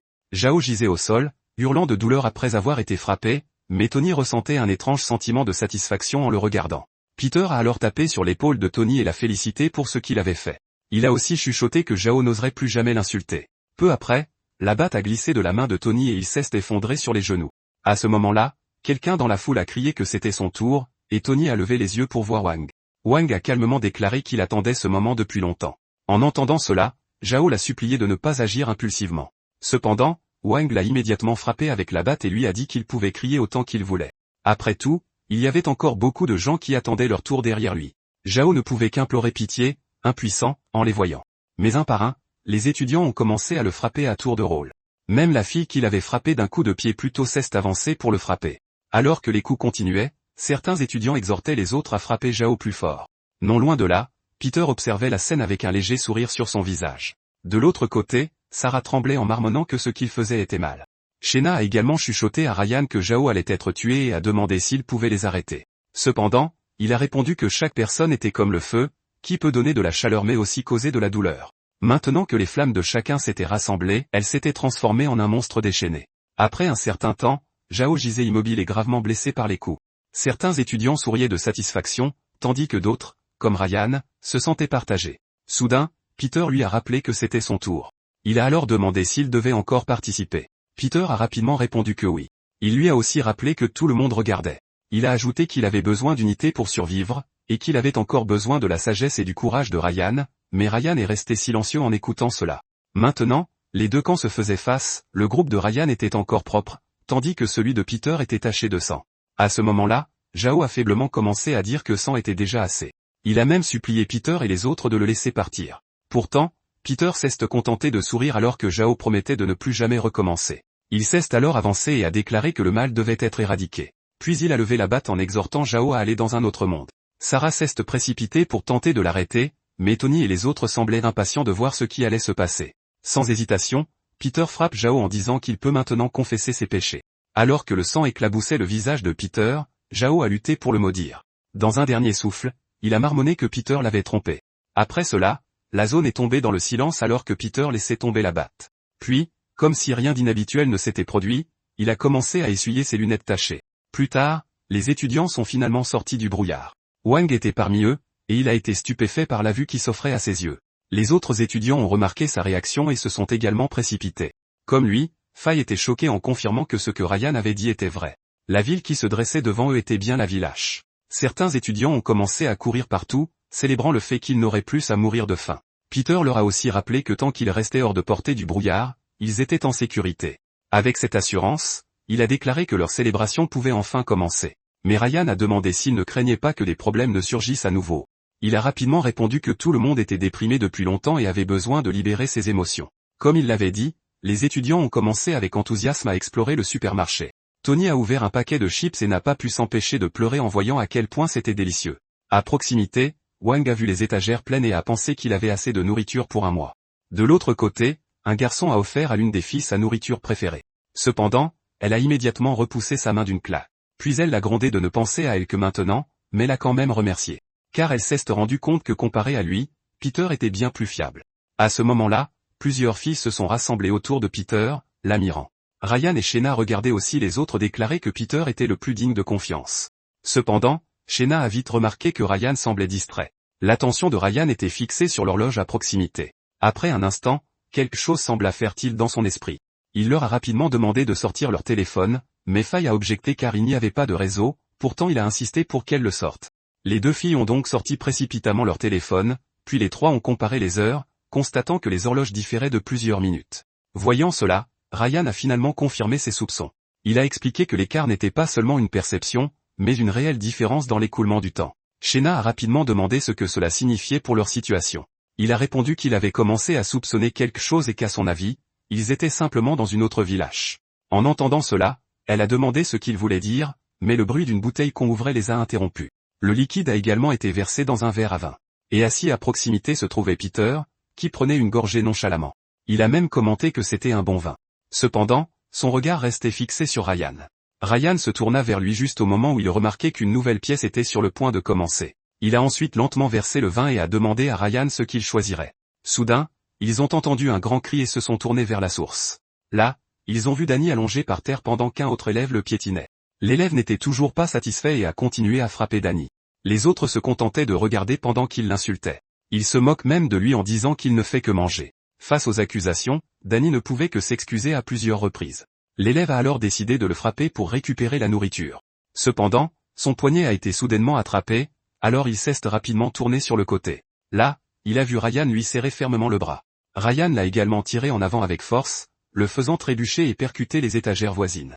Furieux, il a exigé de savoir ce que Ryan voulait. Pourtant, Ryan a calmement répondu que c'était lui qui devrait poser cette question. L'élève a alors accusé Danny d'avoir volé sa conserve et a prétendu qu'il ne faisait que la reprendre.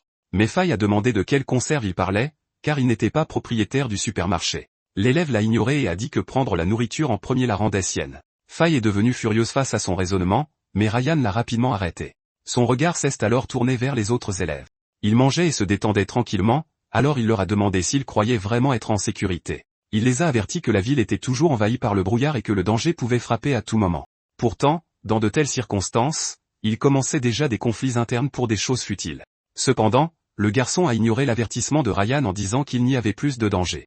Soudain, ils ont entendu une autre voix s'exprimer en accord avec Ryan. C'était Peter, et il leur a rappelé qu'ils devaient rester unis, surtout maintenant. Il a aussi prévenu que les provisions s'épuiseraient, donc la nourriture devait être partagée avec soin. En entendant cela, Ryan s'est tourné pour le regarder et est resté silencieux. Juste à ce moment-là, une fille a pris la parole en accord avec Peter alors qu'elle ramassait une bouteille tombée. Tout le monde s'est retourné pour voir qui c'était et a réalisé que c'était Shen. Elle s'est approchée lentement de Shayna et Faye, dont les expressions se sont immédiatement durcies de colère. Après tout, elle était restée silencieuse pendant les conflits précédents et n'apparaissait que maintenant. Quoi qu'il en soit, Shen a dit que chaque groupe a besoin d'un chef, sinon il se désagrégera comme du sable. Elle a également ajouté qu'après la dernière crise, il était clair qui pouvait diriger. Alors elle a pointé directement Peter du doigt et a déclaré qu'il était le plus apte. Peter a répondu par un sourire désinvolte en ajustant ses lunettes. De nombreux élèves étaient également d'accord que Peter était le plus fiable pour gérer la nourriture, mais l'élève qui avait attaqué Danny est resté là, stupéfait et silencieux. Il a pointé Peter du doigt et a demandé avec colère pourquoi il devrait l'écouter alors qu'il était tout camarade de classe. Mais Ryan a rétorqué en demandant pourquoi il pouvait prendre de la nourriture, mais pas Danny, s'ils étaient tous camarades de classe. Le garçon est resté sans voix face à cela et incapable de trouver des mots pour répliquer. Il a fini par s'en aller. Peter a observé tout l'échange en gardant un œil sur Ryan. À ce moment, un léger ricanement est apparu sur son visage. Plus tard, dans le centre commercial, Shayna et Faye se promenaient lorsqu'elles ont entendu des voix à proximité. Elles ont alors vu les autres filles essayer des sacs et des vêtements chers. Shen était aussi parmi elles et on la complimentait sur sa tenue. En voyant cette scène, Shayna leur a rapidement rappelé que ce serait mal si les autres la prenaient. Les filles ont été surprises par son apparition soudaine. L'une d'elles a demandé si elle pensait que quelqu'un les gronderait et a dit que si elle avait peur, elle ne devrait pas en prendre. Soudain, Shen a commenté qu'une beauté comme Shayna n'avait besoin d'aucune décoration extérieure. Cependant, elle a chuchoté que si elle était Shayna, elle voudrait se montrer sous son meilleur jour, surtout devant le garçon qu'elle aime. En entendant cela, les yeux de Shayna se sont écarquillés, son regard se tournant lentement vers les vêtements exposés dans le magasin. Pourtant, Faye a remarqué son expression conflictuelle et l'a appelée avec inquiétude. Pendant ce temps, dans le cybercafé, Tony et plusieurs autres garçons avaient réservé tout l'endroit. Peter était également là, écoutant pendant qu'il confirmait que les ordinateurs pouvaient encore faire tourner des jeux. Alors qu'il était sur le point de partir, quelqu'un l'a interpellé. C'était Wang qui lui a demandé s'il voulait se joindre à eux car il leur manquait un joueur. Après un bref moment de silence, il a décliné et leur a dit de bien s'amuser. Pendant ce temps, Ryan se tenait seul sur un balcon extérieur, regardant la ville vide, mais son attention a été attirée par une voix proche disant que les autres étaient naïfs. Il a tourné la tête et a vu Peter avec un verre de vin, qu'il lui a offert nonchalamment. Il a donc immédiatement répondu qu'il ne buvait pas. Peter a simplement souri en entendant cela. Il a ensuite posé le verre et a demandé à Ryan s'il comprenait leur situation. Il a supposé que la plupart des autres n'avaient pas réalisé ce qui s'était vraiment passé, car ils ne saisissaient pas vraiment la crise, c'est pourquoi ils pouvaient encore s'inquiéter des cosmétiques. Certains jouaient même à des jeux, se concentrant uniquement sur les avantages superficiels. Il a ensuite désigné la ville vide où il ne restait plus qu'eux et a demandé à Ryan ce que cela signifiait vraiment. Il a également admis que, bien que les autres ne l'aient pas réalisé, il croyait que Ryan l'avait déjà compris. Il a donc poursuivi en disant qu'ils étaient tous les deux différents des autres. Il a donc commencé à lui demander de travailler ensemble car ils seraient sûrement capables de réaliser la vraie valeur de cette ville vide. Mais Ryan n'a pas répondu à sa proposition et s'est contenté de le regarder profondément. Après un moment, Peter s'est finalement tourné pour regarder Ryan. Cependant, il a été choqué quand Ryan a dit qu'il n'était pas intéressé par quelque chose d'aussi ennuyeux. Sans un mot de plus, il s'est éloigné en laissant Peter. Il a même claqué la porte bruyamment derrière lui. En colère, Peter a écrasé le verre de vin et a marmonné le nom de Ryan à voix basse. Plus tard cette nuit-là, dans un hôtel, Tony s'est affalé sur le lit, se sentant parfaitement à l'aise. Shen, de son côté, prenait tranquillement un bain dans une baignoire remplie de lait et de roses. Comme eux, Danny se sentait aussi à l'aise et dormait profondément dans son lit. Cependant, Faye n'a pu s'empêcher de pleurer seule en réalisant que Shayna avait soudainement disparu de leur chambre. À ce moment-là, dans le supermarché, quelqu'un s'emparait activement d'une lampe de poche. C'était Ryan, et il l'a allumée avec précaution pour voir si elle fonctionnait. Puis il l'a rapidement mise dans son sac. Alors qu'il finissait, il a soudain remarqué une ombre passer à l'extérieur. Confus par cela, il s'est rapidement retourné et a vu une fille se diriger vers un magasin voisin. Il a regardé de plus près et a réalisé que c'était Shayna. Plus tard, à l'intérieur du magasin de vêtements, Shayna se tenait tranquillement, fixant la robe exposée sur un mannequin. Elle se sentait partagée en la regardant. Mais les mots que Shen avait prononcés plus tôt, sur le fait de s'habiller pour le garçon qu'elle aimait, résonnaient dans son esprit. La détermination est progressivement apparue sur son visage, et elle a tendu la main pour prendre la robe. Mais elle a été surprise quand quelqu'un a appelé son nom. Elle s'est retournée et a vu Ryan lui demander ce qu'elle faisait là si tard. Elle a alors répondu qu'elle n'arrivait pas à dormir et qu'elle voulait juste se promener dehors. Après avoir dit cela, elle lui a demandé pourquoi il était là aussi avec un sac à dos. Il a brièvement expliqué qu'il rassemblait des produits de première nécessité et l'a averti de ne pas errer seul, mais cela l'a poussé à dire qu'il était toujours fiable et que sans lui, elle serait peut-être déjà partie. Avec cette pensée, Elle s'est soudainement mise sur la pointe des pieds. Puis elle a demandé s'il continuerait à la protéger tout le temps. Le regard de Ryan s'est immédiatement détourné sur le côté. Elle a rapidement paniqué à cause de cela et a essayé de s'expliquer. Mais avant qu'elle ne puisse continuer à parler, il a couvert sa bouche avec sa main. Puis il lui a chuchoté de rester silencieuse. Après qu'il ait retiré sa main, elle a demandé nerveusement ce qui n'allait pas. Il l'a rapidement tiré sur le côté et a chuchoté que quelqu'un semblait bouger à l'extérieur. Ils se sont cachés tous les deux et ont observé en silence une personne en imperméable passer devant le magasin. Après avoir vu cela, ils se sont regardés avec confusion. Ils ont vite compris que la personne venait du supermarché, mais Ryan est devenu méfiant car la personne portait un imperméable alors qu'il ne pleuvait pas. Ils ont alors décidé d'aller devant le supermarché pour enquêter. Dès leur arrivée, Ryan a senti une odeur inhabituelle, ce qui a inquiété Shayna. Peu de temps après, son expression est devenue sérieuse, car il a réalisé que quelque chose n'allait pas. Quelques instants plus tard, ils ont vu l'intérieur du supermarché commencer à être la proie des flammes. Ryan a immédiatement ordonné à Shayna d'aller chercher les autres, et elle a rapidement obéi. Après son départ, il a posé son sac sur le comptoir pour attraper l'extincteur, mais il a regardé dans le coin et a constaté qu'il avait disparu. Il était alors confus car il se souvenait clairement de l'avoir vu là plus tôt. N'ayant pas d'autre choix, il a couru vers la salle du personnel. Il a défoncé la porte d'un coup de pied et a finalement repéré un robinet et un seau à l'intérieur. Pendant ce temps, à l'hôtel, Shayna a annoncé que le supermarché était en feu et les a exhortés à aider à l'éteindre. Quand ils se sont tous précipités sur les lieux, ils ont été choqués par l'ampleur de l'incendie. Un des élèves a rapidement dit à tout le monde d'aller chercher de l'eau dans les toilettes voisines. Les élèves se sont donc déplacés rapidement, transportant des seaux d'eau et les jetant vers les flammes. Ryan était parmi eux, jetant de l'eau à plusieurs reprises sur le feu grandissant. Cependant, tout le monde a vite compris que les flammes ne faisaient que s'intensifier. À ce moment-là, Ryan a levé les yeux au plafond et s'est soudainement souvenu de quelque chose. Il a fixé les capteurs au-dessus de sa tête en se demandant s'il avait cessé de fonctionner. Puis son regard s'est tourné vers l'entrée d'où s'échappait une épaisse fumée. Sans perdre un instant, il a ordonné à tout le monde de fermer la porte. Les autres l'ont immédiatement interrogé, craignant que la fumée ne les étouffe. Cependant, Peter leur a ordonné de suivre ses instructions. Une des filles a rapidement appuyé sur le bouton de la porte, et une fois la porte fermée, la fumée n'avait nulle part où s'échapper. Les personnes à l'intérieur ont commencé à tousser violemment alors que la fumée épaisse remplissait l'espace. Ryan s'est également couvert le nez, et quelqu'un a demandé avec anxiété si ce plan fonctionnerait vraiment. Il est resté silencieux, les poings serrés, pendant que les autres se plaignaient d'être enfumés à mort. Malgré la pression, il a continué à espérer que les capteurs s'activeraient. Quelques instants plus tard, les capteurs ont finalement libéré un jet d'eau. Les extincteurs automatiques ont rapidement inondé la zone et ont commencé à éteindre les flammes. Après un certain temps, les autres élèves ont rapporté que le feu avait finalement été éteint. Pendant ce temps, à l'intérieur, Peter a ordonné à Wong de commencer à calculer les pertes. Wong a alors conduit plusieurs élèves pour inspecter tandis que Ryan regardait tranquillement de son côté. Alors que Ryan traversait la zone, il a soudainement remarqué quelque chose par terre, il s'est donc accroupi pour examiner les bouteilles de plus près. Après l'avoir étudié attentivement pendant un moment, il s'est finalement relevé. À proximité, Danny a regardé autour de lui et a vu qu'une grande partie de la nourriture avait été détruite. Tony a paniqué en entendant cela et s'est demandé comment un incendie avait pu se déclarer si soudainement. Cependant, Ryan l'a interrompu et a déclaré que l'incendie avait clairement été déclenché intentionnellement. Plus précisément, il a révélé que le responsable était quelqu'un parmi eux. En entendant cela, Tony était confus car brûler leur propre nourriture n'avait aucun sens. Pourtant, les autres ont quand même commencé à se demander qui était le responsable. Ryan a alors souligné que le coupable avait déjà commis une erreur. Il est entré et a montré des bouteilles d'eau de Cologne qui en étaient certainement la cause. Il a expliqué que le coupable avait allumé les eaux de Cologne pour déclencher l'incendie, puis s'était immédiatement enfui vers l'hôtel et s'était mêlé à la foule venue l'éteindre.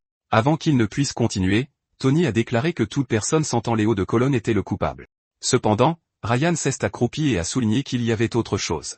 Il a ramassé les restes des bouteilles et a dit que c'était dommage car les eaux de Cologne s'évaporent rapidement à la chaleur et son odeur aurait déjà disparu. Cependant, il connaissait encore un autre indice. Avant qu'il n'ait pu finir de parler, Danny s'est soudainement exclamé. Il a dit qu'il venait de se souvenir de quelque chose. Sur ce, il a pointé du doigt le garçon qu'il avait intimidé plus tôt et a déclaré que c'était lui. Il a expliqué que plus tôt, il avait senti une forte odeur d'eau de Cologne sur lui. Le garçon a crié en retour, accusant Danny de calomnie et de le prendre pour cible, mais il a été attrapé par quelqu'un qui a dit qu'il avait l'air d'avoir besoin d'une fessée. Il s'est retourné et a vu que c'était Peter qui disait qu'il l'avait senti aussi. En entendant cela, le garçon est devenu furieux contre lui.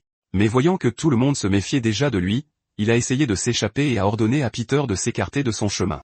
Voyant cela, Wang s'est précipité à sa poursuite. Wang était beaucoup plus rapide, et il a rapidement attrapé le garçon par sa chemise. Puis il l'a plaqué au sol.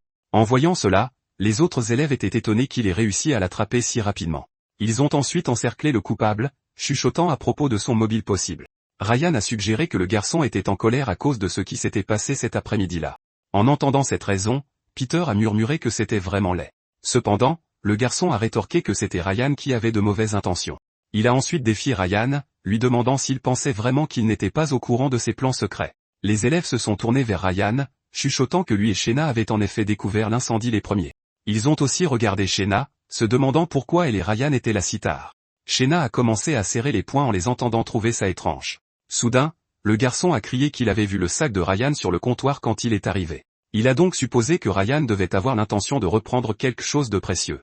En entendant cela, Tony et les autres ont commencé à regarder Ryan avec méfiance.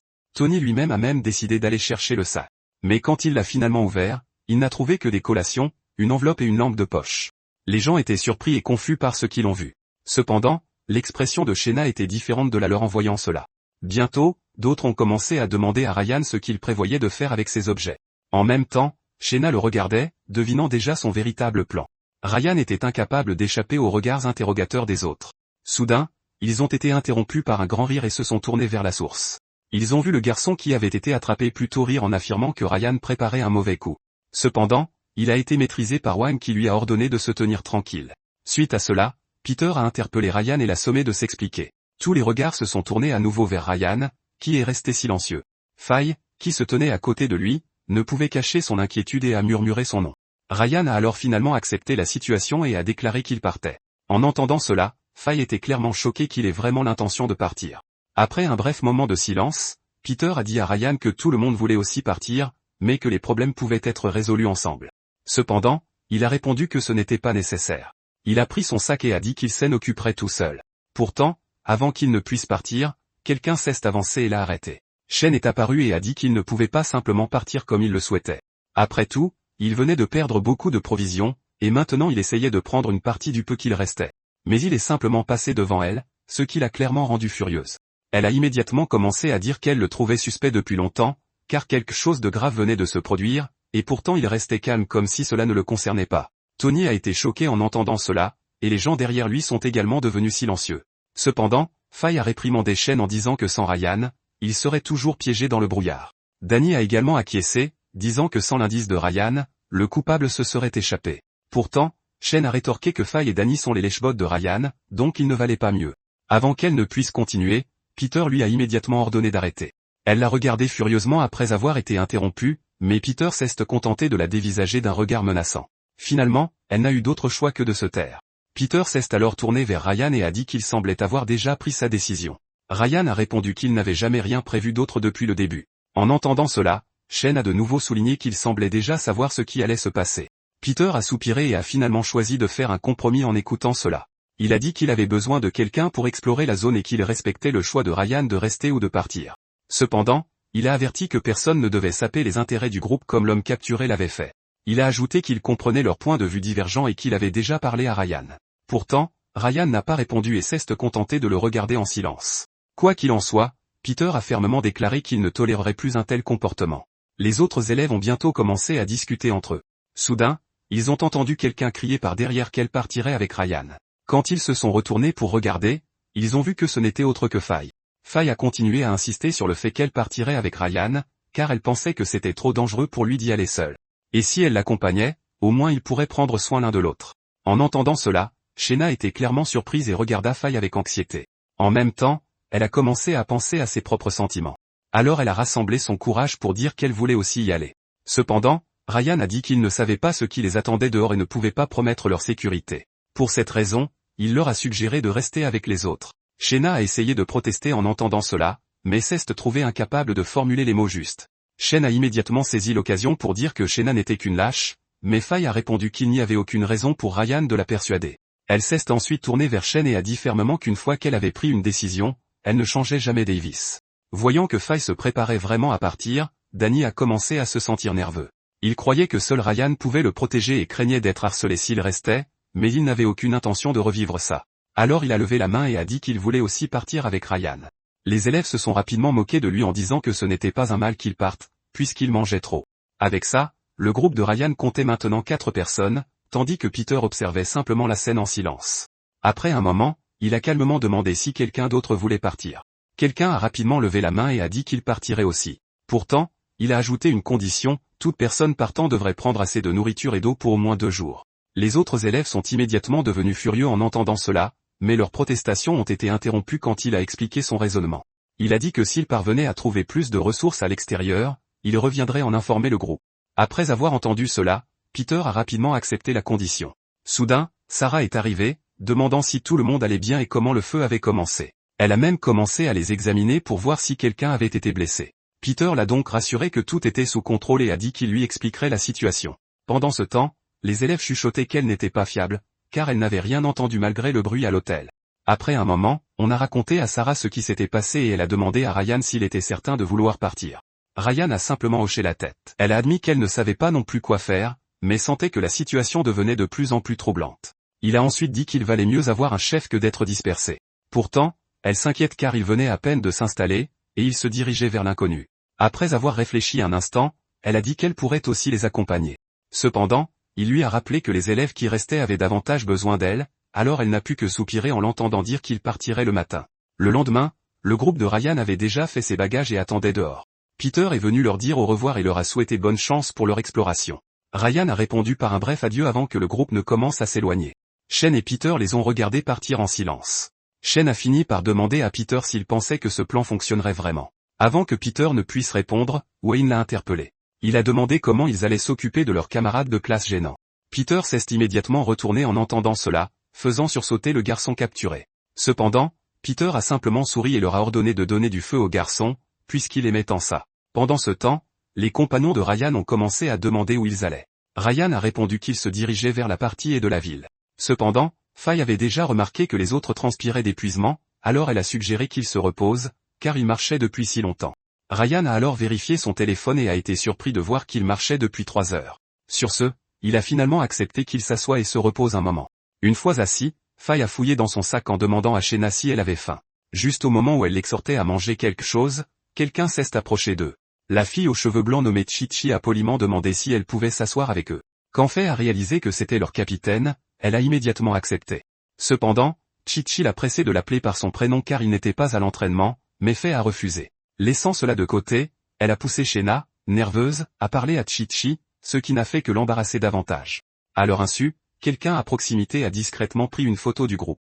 La personne a soigneusement capturé les rafraîchissants de Faye, le visage délicat et charmant de Shena, et la silhouette presque parfaite de Chi-Chi. Après avoir pris plusieurs photos, il n'a pu s'empêcher de s'exclamer que le voyage en valait la peine. Danny a remarqué Jin et lui a demandé s'il avait vraiment le temps de prendre des photos.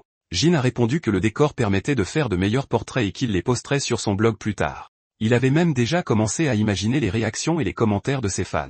Voyant son expression, Danny l'a traité de pervers, mais il l'a pris comme un compliment. Pendant ce temps, Ryan a tranquillement bu une gorgée de sa boisson.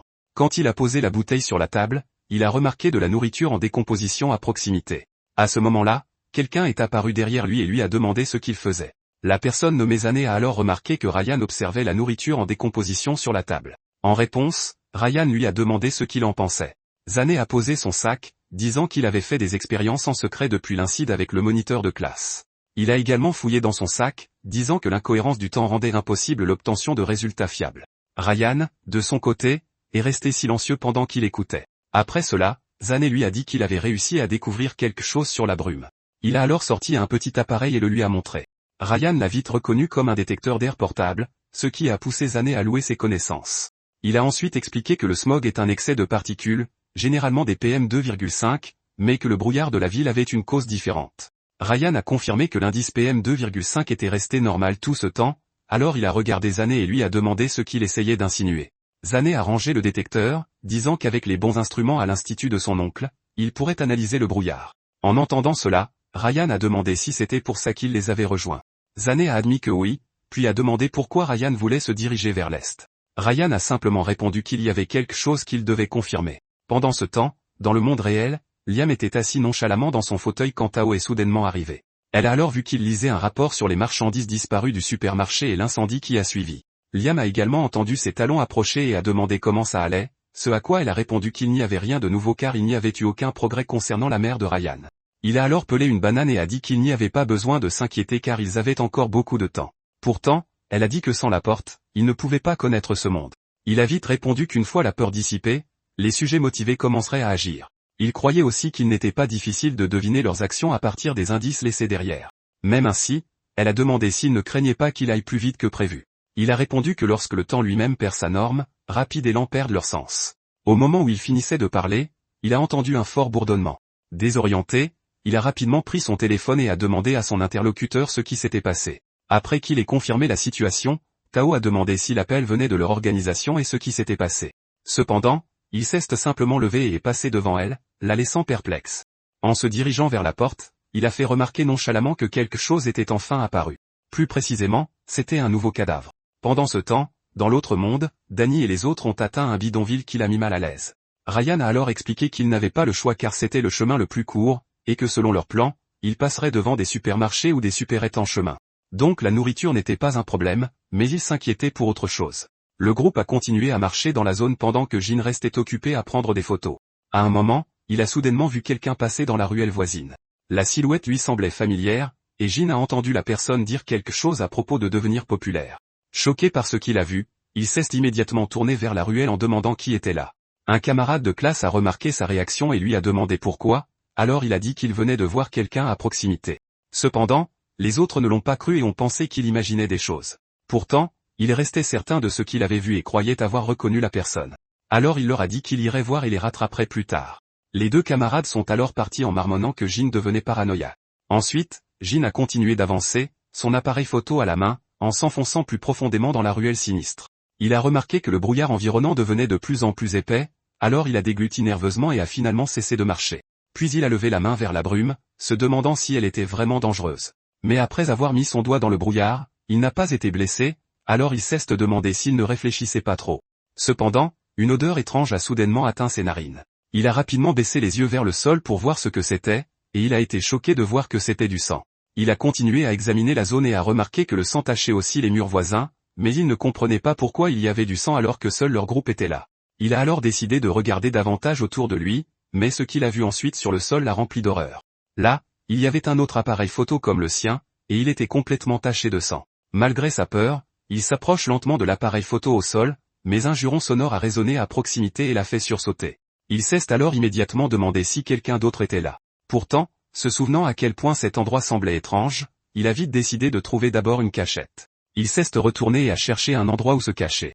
Les cris des gens continuaient quelque part à proximité, et le bruit de quelque chose qui s'écrase a résonné dans la ruelle. Jin s'est accroupi silencieusement à côté d'une pile de boîtes en écoutant les cris lointains. Cependant, son corps tremblait de peur de manière incontrôlable. Soudain, il a remarqué quelqu'un qui marchait à proximité. La panique l'a envahi alors qu'il craignait que la personne ne se dirige dans sa direction. Mais les bruits de pas approchaient déjà, ne lui laissant aucune chance de bouger, alors il ne pouvait que rester où il était et serrer les dents de peur. Quelques instants plus tard, les pas sont passés à côté de lui, mais il avait gardé la tête baissée tout le temps. Quand il a finalement osé lever les yeux, c'était déjà vide. Ce n'est qu'à ce moment-là qu'il a réalisé que la personne, quelle qu'elle soit, était déjà partie. À ce moment, son appareil photo s'est allumé, et il a réalisé qu'il avait accidentellement appuyé sur le déclencheur. Il a alors regardé la photo qui venait d'être prise, mais ce qu'il a vu l'a laissé stupéfait. La photo montrait deux de ses camarades de classe fuyant en panique. La confusion l'a envahi alors qu'il se demandait comment ils avaient pu apparaître là.